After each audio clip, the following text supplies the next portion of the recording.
আজকে ছিল হচ্ছে আপার বিদায়, মানে হচ্ছে বেবি শাওয়ার। তাই জন্য আমরা সবাই মিলে বেরিয়ে পড়েছিলাম হচ্ছে আপার শ্বশুর বাড়ি যাওয়ার জন্য।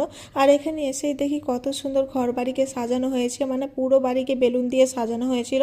দেখতে তো খুবই সুন্দর লাগছিল। তারপর ওকে বসানো হয়েছিল হচ্ছে সাজাবার জন্য, আর এদিকে ওকে সাজাচ্ছে আর এইদিকে ডেকোরেশন করা হচ্ছে, কারণ ওকে সাত খাওয়ানো হবে তাই জন্য। আর যারা যারা এখনো আমার চ্যানেলটিকে সাবস্ক্রাইব করনি তারা কিন্তু অবশ্যই আমার চ্যানেলটিকে সাবস্ক্রাইব করে নিও। আর ভিডিওটা ভালো লাগলে অবশ্যই কিন্তু লাইক কমেন্ট শেয়ার করো। আর আপার লুকটা তোমাদের কেমন লাগলো সেটাও কিন্তু অবশ্যই কমেন্ট করে জানাও। এখন আপাকে খাওয়ানো হবে সাত, তাই জন্য ওকে নিয়ে যাওয়া হচ্ছে সাত খাওয়ানোর জন্য। আর যারা যারা ফেসবুক ইনস্টাগ্রাম থেকে দেখছো তারা কিন্তু অবশ্যই ফলো করতে ভুলো না। আর তোমাদের ডেকোরেশনটা কেমন লাগলো সেটাও কিন্তু কমেন্ট করে জানাও। তো সাত খাওয়ানোর আগে প্রথমেই করা হলো হচ্ছে কেক কাটিং। আর ওদিকে দেখো সিহাব যে কেমন করে আপার কোলে বসে গেছে, আর আমি যতটা পেরেছি তোমাদের সঙ্গে ভিডিও শেয়ার করার চেষ্টা করেছি। তো কেক কাটিং করার পর এখানে শুরু হয়ে গেছিল ওকে সাত খাওয়ানোর জন্য। এদিকে সাত খাওয়ানো চলছে, আর তারপর সাত খাওয়ানো কমপ্লিট করার পর এখানে ওই বসে গেছে হচ্ছে এখন খেতে।